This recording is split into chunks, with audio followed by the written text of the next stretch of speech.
এখন সব ভাসুররা হয়েছে বর্দা, আর বউদের মাথায় নাই পর্দা।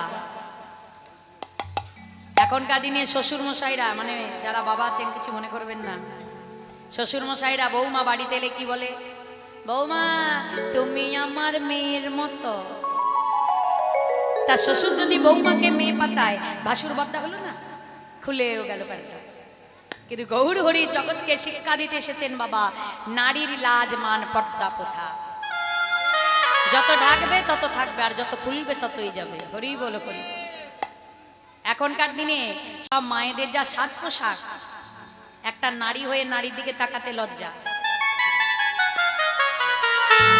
আমি নিজে একটা নারী হয়ে বলছি, যা সাজ পোশাক পরে, হরি বল বাবা। সমাজে এত যে কি বলবো শ্লীলতাহানি হচ্ছে নারীদের, তার জন্য কিছুটা বোধহয় আমরা নারীরাই দোষ আছি। এমন সব পোশাক, এখন একটা চুড়িদার পরলে গায়ে ওড়না নাই না, তাহলে ছেলেদেরকে দোষ দিয়ে কোনো লাভ হবে না কি? তাই তো বাবা। যে গর্ভের মধ্যে পরম ব্রহ্ম স্থাপন হয়, সেই গর্ভ এখন বাবা খোলা থাকেনি। তাই গৌর হরি বল হরি।